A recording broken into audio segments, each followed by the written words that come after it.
À l'origine, comment s'est construit le projet MIOS et ses 025 ans? C'est d'abord une rencontre entre une commune et une institution. La commune de MIOS qui souhaitait développer une nouvelle politique enfance-jeunesse et la CAF de la Gironde qui a proposé ses services avec un accompagnement méthodologique. En l'occurrence, la commune peut remercier Patrick Gramont, le conseiller territorial CAF de l'époque, qui a été à l'initiative de cette proposition. Ensuite, en 2015, une fois le chargé de mission recruté et la sollicitation d'autres partenaires, c'est la mise en place d'un diagnostic partagé qui a duré 9 mois.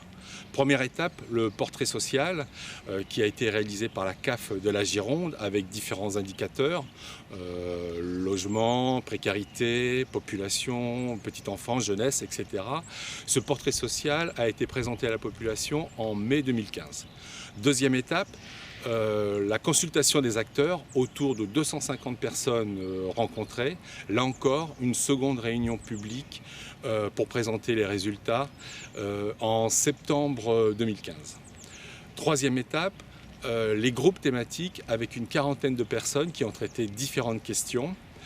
Surtout, les habitants et les professionnels avaient pour mission de décliner leurs échanges en propositions d'action, ce qui nous amène à une troisième réunion publique en février 2016 où une liste de 30 actions est proposée à réaliser entre 2016 et 2019.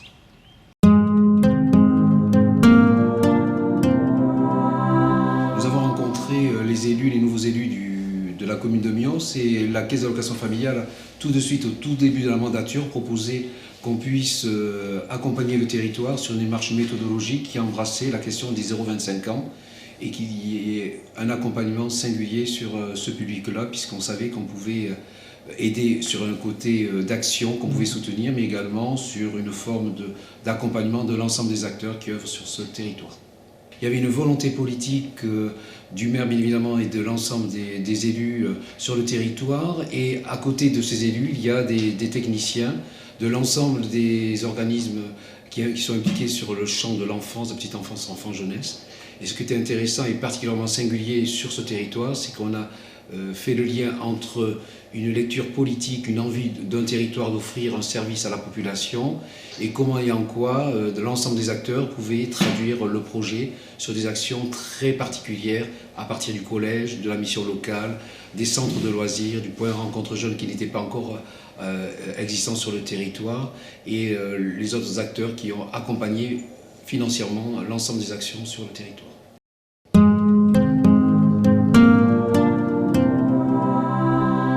Et cette démarche a été très structurante pour définir le partenariat entre la CAF et la ville de MIOS pour mieux appréhender les problématiques des familles et apporter des solutions qui contribuent à la qualité de vie du territoire.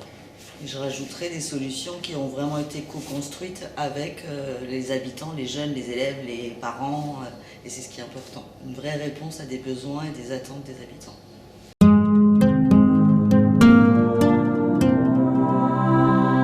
Le diagnostic MIOS 0-25 ans a permis de réaliser une enquête avec l'OFJIAP montrant un déficit en mode d'accueil sur la commune. J'ai participé au groupe 0-25 ans car je suis parent d'élèves depuis une dizaine d'années et mes enfants avaient entre 6 et 15 ans à l'époque. Donc les sujets qu'on a abordés étaient les problèmes de parking et de transport pour le nouveau collège, les besoins d'infrastructures qui étaient nécessaires pour les jeunes miocais, ainsi que l'aide à la scolarité. Cet échange était fructueux puisqu'on avait un groupe qui était composé à la fois de personnes de l'éducation nationale et aussi de différents habitants qui avaient diverses idées.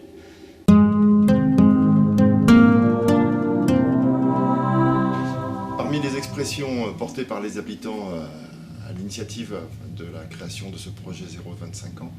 Il y a eu la volonté de créer des espaces de convivialité et puis il y a eu une interrogation aussi sur ce que pouvait être et ce que pouvait apporter un centre social.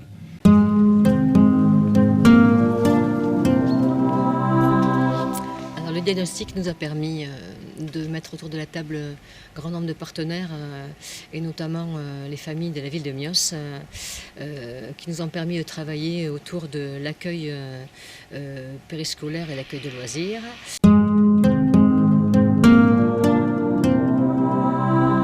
Il me semblait effectivement plus qu'intéressant à partir du moment où le collège était implanté sur le territoire que de participer à cette instance pour effectivement installer le collège, savoir quels étaient les autres membres et les associations et les administrations qui pouvaient éventuellement nous aider pour cette politique des 0-25 ans. Grâce effectivement à cette instance, j'ai pu rencontrer divers interlocuteurs, dont Magali de la mission locale, et nous avons pu travailler ensemble. Ayant reçu une invitation sur ce groupe Jeunesse 0-25, j'ai vu tout l'intérêt de venir représenter ou présenter, pour certains, la mission locale et ses possibilités, ainsi que l'espace métier Aquitaine que nous portons et qui là, pour le coup, s'adresse à tout public, qu'il soit adulte, jeune, scolarisé, pas scolarisé. Et c'était une nouveauté, la mission locale ne portait pas cette structure avant.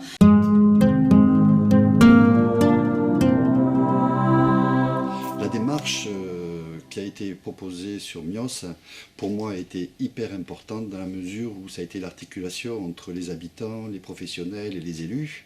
Et cette démarche, c'est un ajustement de l'offre et la demande, d'être au plus près des besoins. Et que dans ce travail qui a été fait, pour moi, a été une dynamique très positive.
Aussi de créer un lieu central d'information sur les modes d'accueil et sur toutes les problématiques de la petite enfance et de la parentalité. Il y a eu la création d'un pôle petite enfance et famille, ce qui a permis de centraliser aussi les demandes et suivre un peu les besoins des Miocés en termes de besoins d'accueil. Dans un autre temps, il y avait la problématique aussi de la parentalité et depuis 2017, une séance de lieu d'accueil enfants-parents a lieu sur la commune et qui remporte un vif succès.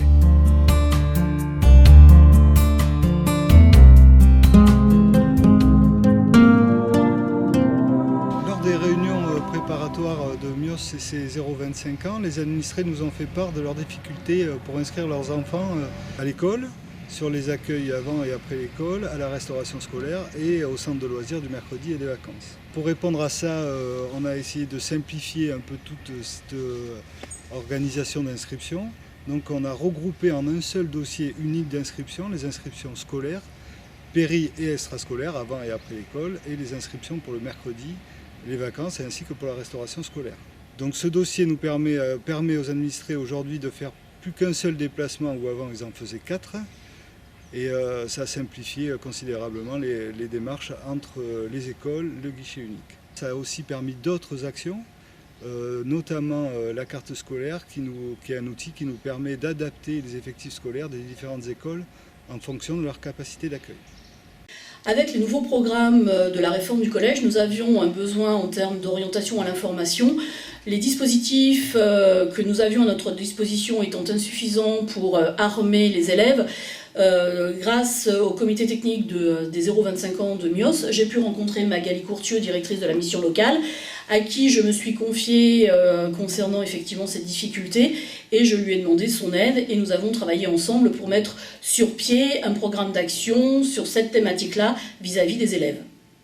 Alors l'action en particulier, 3 actions, une vis-à-vis des professeurs pour leur donner une information sur la mission locale et l'espace métier Aquitaine porté par la mission locale et les possibilités qu'on pouvait leur offrir. Une deuxième action sur les 4e pour les aider à préparer leur stage de 3e et que ça devienne un stage choisi et riche d'informations et non pas subi. Et une action sur les 3e hésitant sur leur projet d'orientation pour les accompagner à construire ce projet d'orientation.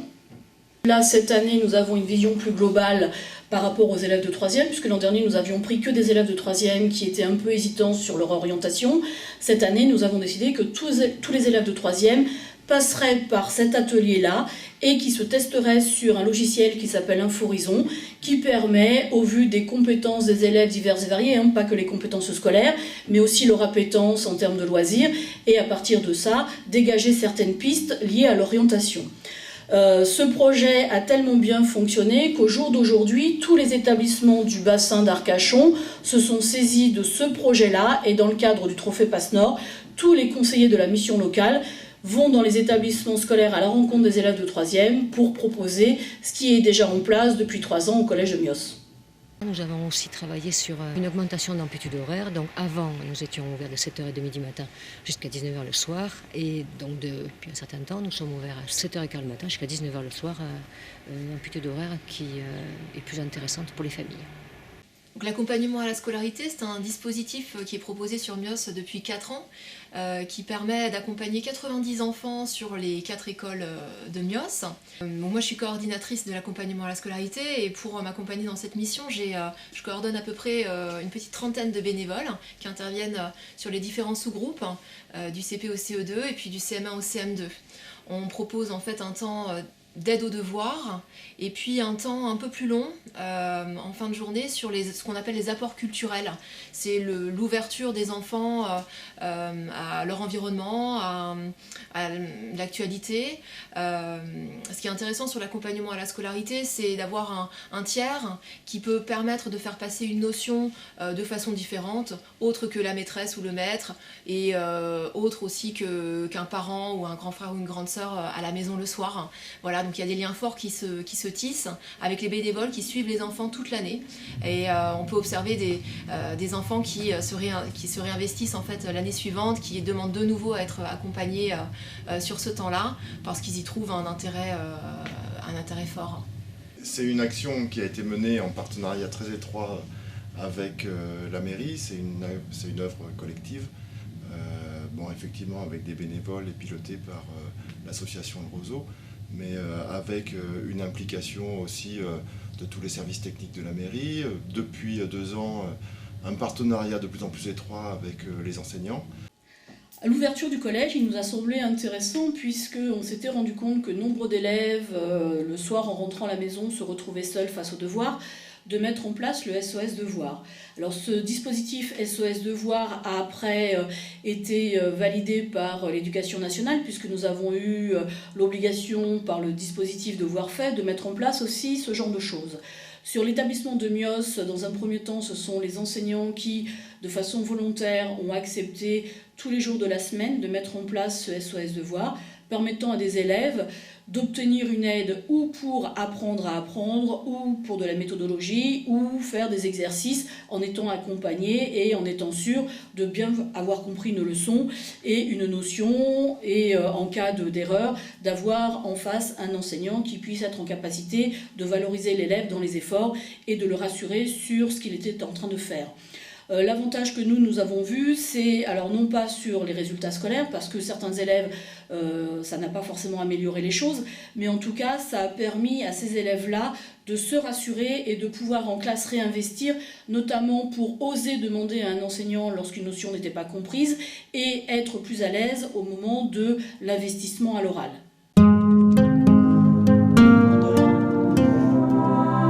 Alors l'espace jeune nous a apporté beaucoup de choses, c'est-à-dire qu'on a commencé il y a 2 ans à peu près. Et on a rencontré beaucoup de monde, on a pu rencontrer plein de collégiens dont on ne connaissait pas avant. On s'est fait de nouveaux amis et ça nous a permis de nous lancer dans des projets. Comme par exemple Paname, on arrive, on est parti à Paris, on a monté une association, donc avec un président, vice-président, un secrétaire, etc., un trésorier, etc. Et on a créé des actions pour gagner de l'argent pour pouvoir partir. Le voyage s'est très bien déroulé, on avait un super groupe avec qui on s'entendait très bien et les activités étaient géniales. On est allé à Disney pendant 2 jours, on a visité Paris et on a dormi dans une auberge de jeunesse. Tout d'abord, les réunions, ça m'a apporté d'apprendre à faire des réunions en groupe et à écouter chaque opinion de chaque personne. Et puis la sortie à Paris, ça m'a appris à vivre en groupe, parce qu'on était toujours ensemble.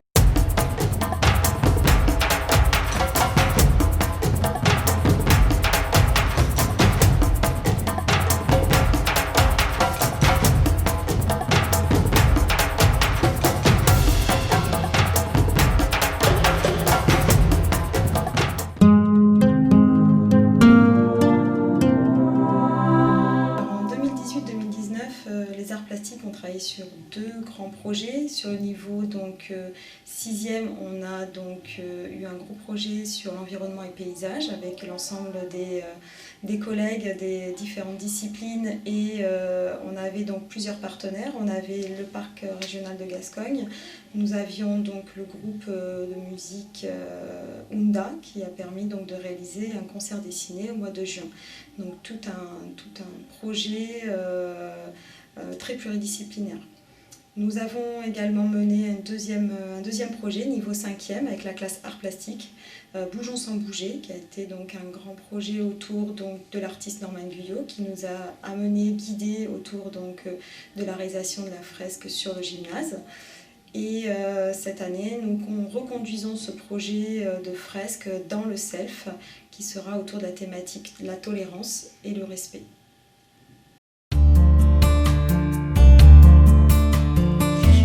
Qui nous tenait à cœur, la création d'espaces dédiés aux accueils périscolaires, matin et soir, avant et après l'école. Il y a quelque temps, les enfants ont été accueillis sur les salles de restauration, sur l'ensemble des groupes scolaires. À ce jour, suite à la construction des nouvelles écoles et des réorganisations des différents groupes scolaires, nous accueillons les enfants dans de meilleures conditions sur les écoles La Petite Ourse, La Grande Ourse à la Canne de Mios, La Salamandre et l'école La Fauvette au Bourg. À partir de 7h15 le matin, les enfants peuvent arriver, se poser sur les canapés, les fauteuils et se rendormir, se reposer et se réveiller tout doucement voilà, jusqu'à 9h le matin. Il en est de même le soir, aux alentours de 16h jusqu'à 19h. C'est vraiment un point très positif pour un enfant qui passe entre 10h et 12h journée sur différentes écoles de la ville. Et on est reparti donc du coup de l'accompagnement à la scolarité où on était en contact aussi avec les familles et ça a permis à des habitants de Mios à travers l'accompagnement à la scolarité de découvrir l'ensemble des activités portées par un centre social, de s'y impliquer alors que ce soit le soutien à la parentalité, que ce soit les sorties culturelles, les sorties famille, enfin toutes les activités à côté qui pouvaient être proposées par le centre social. Et du coup, quand dans un échange avec la commune, on s'est interrogé pour savoir comment on pouvait développer une action de proximité sur la commune, est né le projet d'espace de vie sociale. Ces habitants-là étaient déjà prêts et intéressés pour s'impliquer dans cette démarche-là. Et donc toute la réflexion qui a été menée en 2018, qui a préfiguré un espace de vie sociale, a permis de créer, de construire, de co-construire et de faire en sorte que le projet d'espace de vie sociale existe et fonctionne depuis le 1er janvier 2019 et animé par Pascaline. Autre action qui émane du diagnostic, la réorganisation des accueils de loisirs. Les constructions et réorganisations des groupes scolaires ont permis de repenser l'accueil de l'enfant. À l'heure actuelle, un espace ALSH est ouvert tous les mercredis sur chaque école, excepté l'école de Lilley où les enfants sont déposés par les parents sur l'école La Salamandre. Profitant ainsi des espaces dédiés dans chaque école aux enfants, bibliothèque, accueil périscolaire, salle de motricité.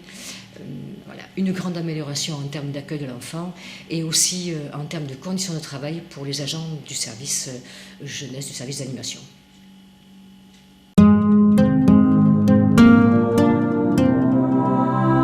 En tant qu'habitant de la commune, on m'a donné l'occasion de participer au groupe de travail Myos 025 ans. L'ambiance et l'envie du groupe mené par Christophe Romian était formidable. J'ai soumis la proposition du pump track qui m'avait été soufflée par M. José Lozano, un habitant de la commune.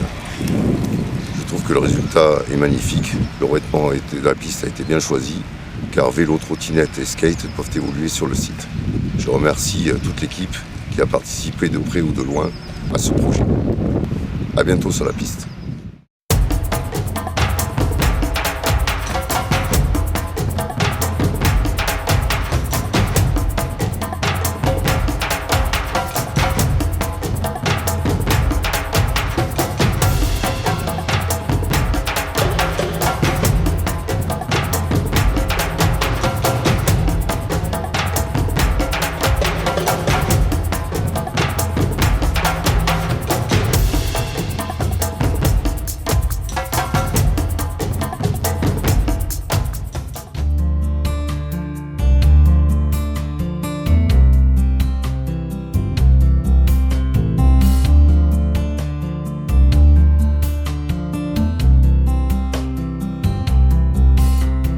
Pour la mobilité, l'établissement scolaire, quand il s'est installé sur le territoire, les pistes cyclables n'étant pas toutes mises à disposition, puisque effectivement c'était un projet de grande ampleur, on s'est posé la question de savoir comment organiser le circuit des élèves.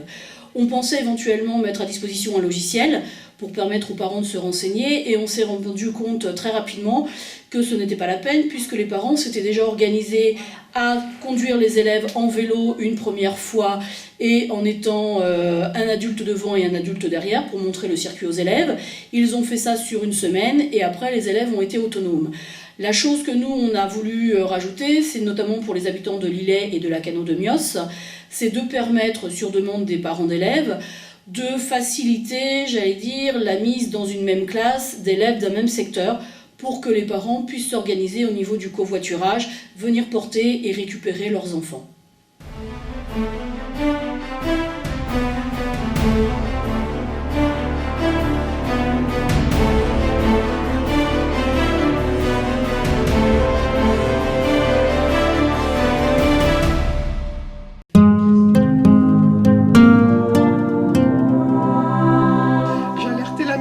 Quelques années par rapport à mon fils Adrien qui est auto-autiste Asperger sur la problématique du handicap et des loisirs.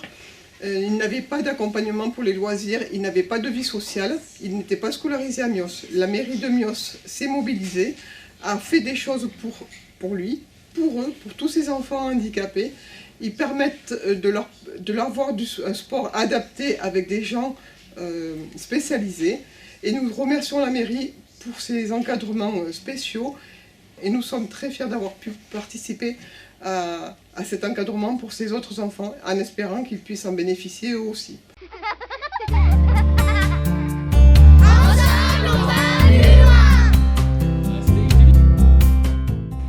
Quel bilan peut-on faire ? En reprenant 4 objectifs fixés il y a 5 ans, développer une dynamique partenariale, réaliser des actions, produire une évaluation régulière, retrouver des subventions, on pourrait répondre avec 4 chiffres. 26, 90, 6 et numéro complémentaire, le 42. Je m'explique. Le 26 pour la dynamique partenariale, puisque le comité technique, donc composé de CAF, département, éducation nationale, mission locale, centre social et mairie, s'est retrouvé à 26 reprises. À travers ce chiffre, on voit bien que le groupe ne s'est pas limité à se retrouver 5-6 fois la première année et après plus rien. 90 pour la mise en place d'actions, puisque sur les 30 actions à réaliser, il y a 90% sont réalisées ou en cours de réalisation. 6 pour le nombre de réunions publiques. Alors, outre la participation des habitants, cela signifie surtout que chaque année, il y a eu une évaluation de l'ensemble des actions. Et 42 pour les subventions. Entre 2015 et 2019, l'engagement financier de la CAF a augmenté de près de 42%. Surtout, ce qu'il faut comprendre, c'est que ces 4 objectifs, ces 4 chiffres sont intrinsèquement liés. Ils s'imbriquent les uns dans les autres. En somme, en termes de bilan, on pourrait dire que Myos et ses 0,25 ans a généré et a su profiter d'un cercle vertueux. Coopération, recherche-action, évaluation et, le cas échéant, subvention. S'il n'y avait pas eu ce comité, peut-être que le travail aurait pu se faire, mais nous n'aurions pas eu ce gain de temps et cette mise à disposition immédiatement. C'est sûr que dès le premier comité technique, les échanges ont été nombreux et fructueux. Ça m'a permis de rencontrer des partenaires, dont effectivement Florence du collège, que j'aurais mis certainement beaucoup plus de temps à rencontrer s'il n'y avait pas eu ce comité. Et surtout, ce que j'apprécie beaucoup dans ce comité, c'est qu'on est souvent dans l'action immédiate. Donc on résout pas mal de choses assez rapidement, tout en étant aussi sur la réflexion en amont, ce qui des fois nous permet de ne pas être non plus tout le temps dans l'urgence. On porte un regard très positif sur cette démarche. C'est un projet qui a été très mobilisant de l'ensemble des acteurs concernés par les besoins que peuvent avoir des jeunes sur un territoire. Et c'est vrai que d'être associé à l'élaboration du projet nous permet après de mieux identifier comment nous, Caisse d'allocation familiale, on peut déployer nos politiques familiales sur ce territoire.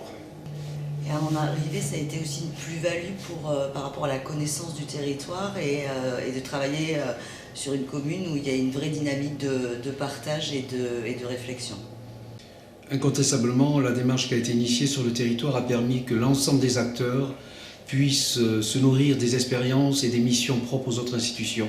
Pendant toute la durée du parcours, je pense qu'il y a eu une rencontre des acteurs qui a permis de se décentrer de ces missions habituelles pour regarder comment et en quoi des actions très complémentaires pouvaient s'inscrire sur le territoire dans la perspective d'embrasser la question de l'enfance et de la jeunesse, non pas par des dispositifs, mais par un lien et un parcours de vie de ce public-là sur le territoire. Nous, on aime à dire à la Caisse d'allocation familiale que des méthodes d'approche de territoire doivent être transposables sur d'autres territoires girondins ou ici sur le bassin d'Arcachon. Je pense que pour nous, Caisse d'allocation familiale, la démarche qui a été encore une fois initiée sur Myos nous permet d'aller rencontrer d'autres collectivités et de leur dire c'est possible. Si on met les bonnes personnes autour de la table pour travailler des questions qui concernent la petite enfance, l'enfance et la jeunesse et la famille, et avec un accompagnement politique et un soutien aussi de l'ensemble des acteurs et du politique, c'est un levier qui permet un développement sur le territoire. Incontestablement, je trouve que cette démarche est transposable sur d'autres territoires et qui peuvent traiter d'autres questions que l'enfance et la jeunesse, comme on a pu le faire sur la commune de Myos. Faire des actions seul dans son coin, c'est bien, mais faire des actions fruits d'une coopération, c'est mieux. Cela donne beaucoup plus de sens aux actions.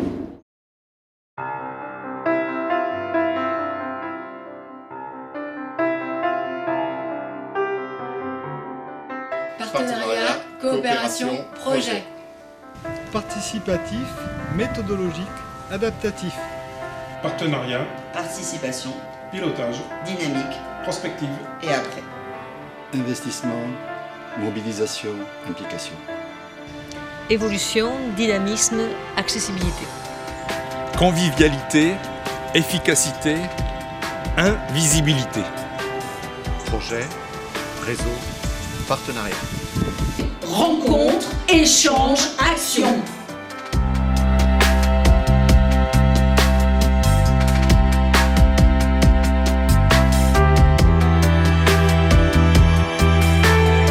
Merci, merci, merci, merci, merci, merci, merci.